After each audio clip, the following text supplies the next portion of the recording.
Es nofilmēju to, tur ielikt tavu dzirdējumu Instagramā.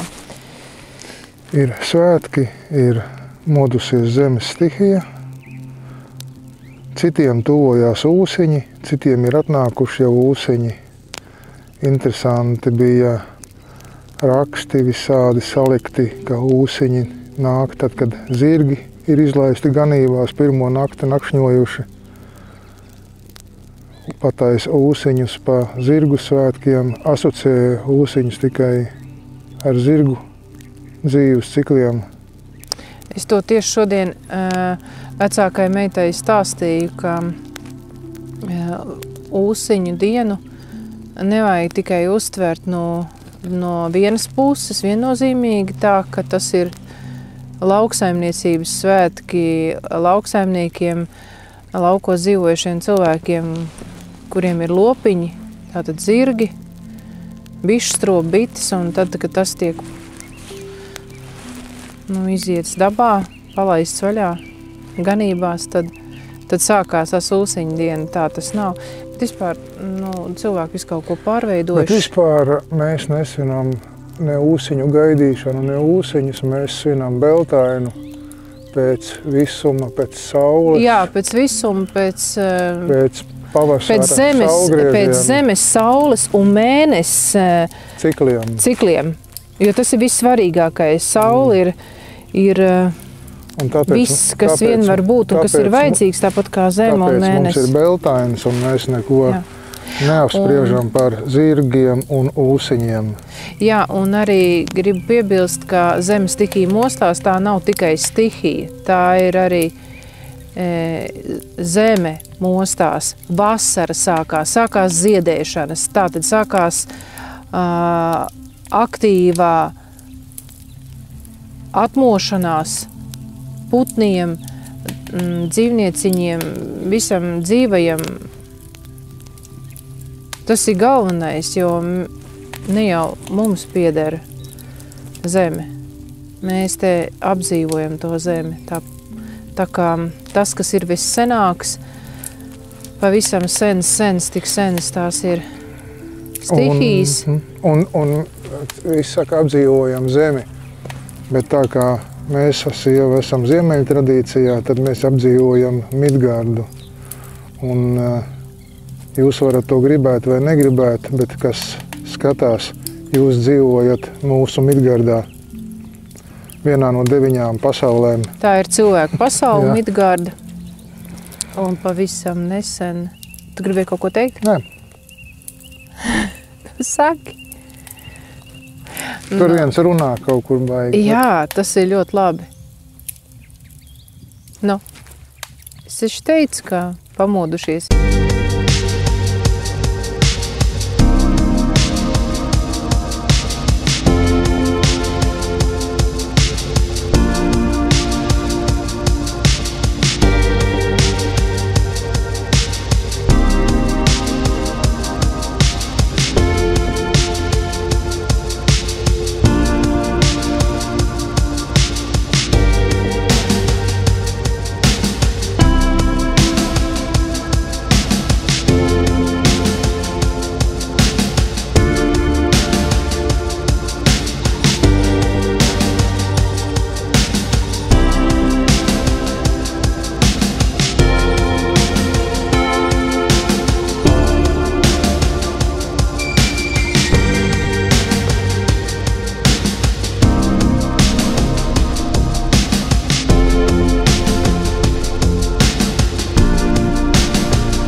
Jā, mēs vēl pasēdēsim, padomāsim, un tad jau būs jāpošās uz mājām. Jā, un Midgardas viena no 9 pasaulēm, tā cilvēku pasaule, ko tu tikko pateici. Midgarda, pavisam nesen es vēl skatījos uz rūnu Manas. Tā ir rūna, Midgardas rūna, cilvēks. Un es tā ieskatījos un domāju, cik viņi ir smalki, enerģētiski smalki izveidota. Viena runa no vairākām runām.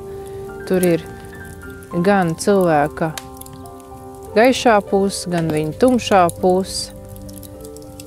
Tas viss ir vajadzīgs, kā savā starpā tas draudzējās. Un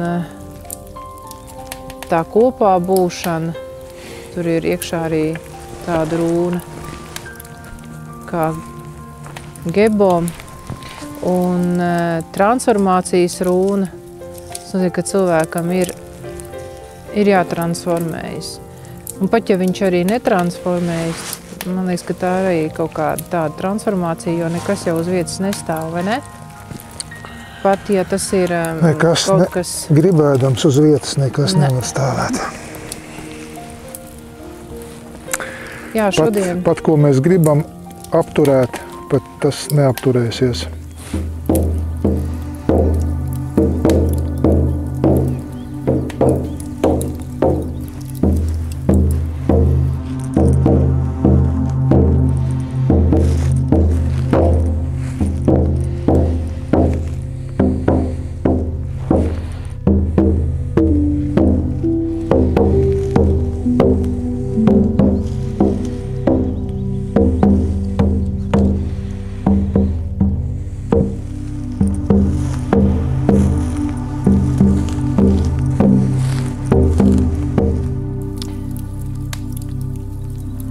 Ko šodien? Šodien es parunājos ar zemes gariem, ar zemes saimnieku un saimniekiem. Tie ir saimnieki, kas saimnieko dabā, ne cilvēku pasaulē. Viss, kas mums apkārt ir. Daba ir tā kā mūsu cilvēku spogulis. Es jau nesen domāju, cik interesanti ir dzīvnieku pasauli, jo tā ļoti dabas un dzīvnieku pasauli ļoti labi raksturo mūsu cilvēku pasauli.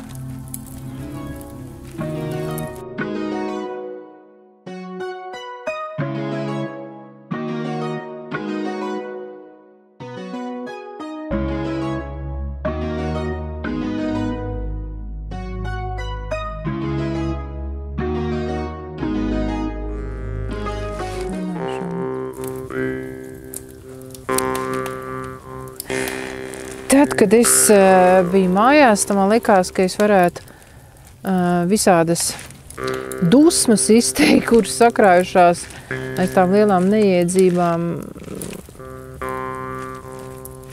Tām lielām neiedzībām, kuras notiek skatoties Facebook vai Instagram, kur patstāvīgi maģija, pareizāk pat gribētos teikt, kvantu fizika pataisīt par tādu rotaļu un visādi tūdeliņu, tāgadiņu un pelēkie. Es viņus saucu par pelēkiem, tāpēc, ka ir viņiem es neko citu izdomāt nevaru. Vai nu pataisās par baltiem, par melniem noteikti nē, it kā tas tā dalītos. Bet man viņi liekas ir pelēkie pilnīgi, jo viņi nav nevienā ne otrā pusē un pat nemāk balansēt. Un pilns Facebooks un pilns Instagrams ar visādiem viltus dziedniekiem, viltus retrītiem, sieviešu apļiem un kafijas, kakao un tā tālāk. Un liekas, kamēr uzsprāgs, man pilnīgi gribētos tā ņemt un kā maukt kādam papīru par šito te visu, bet tas jau neko nemainīs un tāda agresija nenodarbošos. Tas tā paliek tādās enerģijās, ka tā ieraug un tad es nomierinos. Un tad es vienkārši domāju, kaut tā apziņa kādam ir tai galvā un saprotu, ka tas ir galīgi garām. Bet viņi arī nesaprot, tāds ir viņa ceļš iet caur to visu. Jo man arī gadījās kādreiz aiziet tā teikt, kristīgos ceļus, neceļus. Un arī tā... Kristīgajos neceļos. Kristīgajos neceļos, jo man absolūti neinteresēja nekas tāds, bet bija tāda laika kādreiz, kad modē bija tāda filma, kā visās laikos kaut kāda filma modē ar aktieriem, bija tāda filma dziedošiem aktieriem, amerikāņu filmu, Hollywoods, par vienu dziedošo mūķeni ar 5 bērniem, un tā bija modē, un tad kaut kā bija tā, kad bija vasara, un visi bērni bija izbraukuši pa laukiem, un pie omītēm un nometnēm. Nu, man nebija ne nometnes, ne omītes laukos, un te es tā, kas saka, viena vazājos pa lauku, meklēju ar, nu, ko darīt. Un tad kaut kā pagadījās tāda vecāka meitene gados, jau varētu teikt, Jankūnas dāma, kur tik meklēja jau tajā vecumam attiecīgi jau puišus, un tad viņai kaut kā tur saslēdzās galvā un sāk iet uz to filmu. Un viņai tik iepatikās, un tad viņa teica, nāc to arī, un tad viņa katru dienu gāja uz to filmu. Lēts biļets bija tais laikos, un es domāju, iešu arī tāpat līdzi, es nezinu, kaut kā tā. Tā kā, tas saucās ne no kā darīšanas, jā. Man tas bija interesanti, jo man tas vairāk bija tā kā bērniem, kad laukā iziet kāds piedzīvojums, ko tu šodien darīsim, ko spēlēsimies vai kādus podus gāzīsim. Tas man bija tāda podu gāšana. Izrādās, ka tur tos podus, tā teikt, kur gājām, tas bija nopietni. Viņi saka, aizējam, tur ir baznīcā, tur ir draudze, tāda baznīca ir, es domāju, ārprats, tur kaut kāds sekta vai kas tie tādi ir, es domāju, ne tā celtni tāda liela, tāda nopietna, varbūt, ka nopietna arī tā padarīšana tur iekšā, bet tas vienalga neuztver nopietni, aizgāja līdzi. Protams, ka tur sāk no visiem galiem man bakāt, kad tur ir tā īstā vieta, kur dzīvo Dievs, tikai pasēd un palūdzies, un tu viņu neredzi, bet viņš tur nāk. Tur tie draudzes locekļi, man liekas, viss bija tā kā sēnes sēdušies. Un man negribās, man nav tās enerģijas, ja man gribētu, es tagad činkstētu vai manāt, man nav, tāpēc es neesmu stāstītāji, un man negribās tā stāstīt un činkstēt un nīdēt, ai. Bija stulbeni, sagāzpots, labi aizgāja. Bet tas, kad es skatos nevis tikai pēc tiem notikumiem, kas ir noticies, tādas sakarības, tātad notika tāpēc, ka man nebija ko darīt. Nebija tā, es tā nebija ko darīt. Kāpēc man nebija ko darīt? Un tā es sāku meklēt, un es domāju, tie mācītāji, viņi ir mācījušies Rīgas skolā. Un kā tā skolas? Garīgie semināri. Jā, garīgais, tie, kas... mēs to nepārzinām. Jā, mēs to... Ko sakot, viņi ir studējuši? Nepārzinām, es vienkārši negribu turēt nevajadzīgu informāciju galvā un tur daļrunīgi runāt. Un katrā gadījumā es patiesi runāju, ko man nav nekāds mākslīgais intelekts te priekšā, kā arī cik tas ir tagad Facebookā un Instagramā parādījies. Cik skaisti sarakstā domu un mākslīgais mākslīgais intelekts sataisa gatavu piedāvājumu, kāds būs retrīts, kāds būs. Retrīta tēmas dod ārā, intelekts tik drukā. Un es gribu pateikt, ka to var uzreiz redzēt. Es to redzu uzreiz. Ka tā nav godīga cilvēka sarakstīta doma. To uzreiz var pateikt. Tas, kas to nevar pateikt, lai iet, jā. Bet es ieteiktu paskatīties rūpīgāk un citīgāk, lai neiznāk tā, kā man aiziet tur, kur nevajag. Tāpēc, ka man ir paveicies atrast uz jautājumiem atbildes, tāpat kā es atradu atbildes arī par šīm te kristīgām lietām, tāpēc es esmu pārliecināta un droša par sevi, ko es runāju, ko es domāju, jo es zinu, no kurienes to jebkurš katrs var atrast. Ja gribēs meklēt, tāpēc es nesākšu to reklamēt, stāstīt, un tajā vajag iedziļināties un tā dziļi to runāt. Kāda ir Bībele pirmsākumā, kas to vispār sarakstījis? Parasti cilvēki trūcīgos laikos, mūki, kaut ko rakstījuši. Tā kā mācītāji to visu var pastāstīt. Ja kāds grib, pajautājiet, viņi jums visu pastāstīs, viņi mācītu cilvēku, viņi tos mitoloģijas un garīgās zināšanas, viņi zina. Pagaid, šodien ir svētki.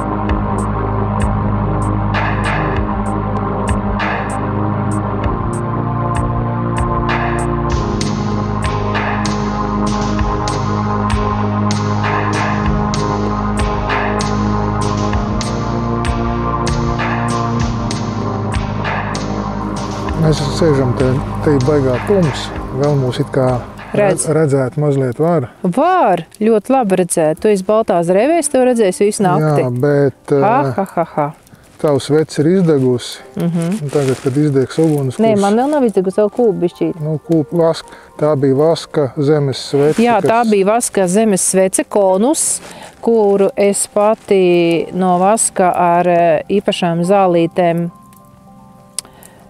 izrulēju savām bociņām. Nu jā, par tām neiedzībām runājot vēl. Vēl viena neiedzība, ar kuru es sastapos un biju tāda nošokēta, jā, bet man tas nepārsteidz, bet tāpēc, ka man ir tā, ka man ir žēl, ne visus, bet ir konkrēts cilvēks, kurus man ir žēl. Jā, es tādā esmu, es visu nežēloju. Man nav visu žēl, man arī visu nežēlo. Un tad to cilvēku vienkārši man žēl palika, kad lai saņemtu sociālo pabalstu, viņa tā nobijās un aizgāja tādā histērijā, ka nāks mājās pārbaudīt, vai viņai var piešķirt. Protams, ka viņai var piešķirt. Tur bija viss 200%, ka viņai var piešķirt. Bet viņai tā saslēdzās, tas viss ir sabojājis viņai, aizķipinājis apziņu, kad viņai pateica, te lūdzu augšā Dievu mājās, un tad tev piešķirs pabalsts. Pabalsts, nekāds tam sakars. Jā, cilvēks uzgāja augšā, nokrita ceļiem un lūdzu Dievu, lai iet piešķirt pabalstu. Un tad tas ir ļoti, ļoti traki, ka tā ir, jo... Jā, un tie cilvēki, ar kuriem mēs tiekamies uz ielām, ciemos. Jā, kad mēs šodien braucām uz spēka vietu, mēs domājām, kādas totēm mēs satiksim spēka vietas saimnieku. Tad tāda arī būs tā enerģētika. Un ir bijusi vāveri nakts laikā no koka nolec un skrien mūsu pretī. Tā kā trakā vāveri gribās teikt. Spidīgām acīm. Jā, spidīgām acīm. Tā kā no ledus laikmeta riekst rokā, vēl riekst tikai pietrūk. Tāda ir milzīgs briedis ar ragiem iznācis, tad ir būciņi, tad ir bijis rakūnveidīgais tas jenots sunīts, tad ir lēni vilcies pāri, kā es teicu, lēni vilcies pāri ceļam, tad ir, protams, āpsis, zalktīši, protams, ka ir glodenītes, kas tikai nav bijis zaķis. Jā, bet šoreiz bija daudz bites, zemes bites, tieši zemes simbols. Un zemes bites simbolizē enerģijas zemes un visuma. Viņa ir tā, kas nes ziņu no visuma uz cilvēku pasauli. Tas ir tāds svēts totems, bite senas.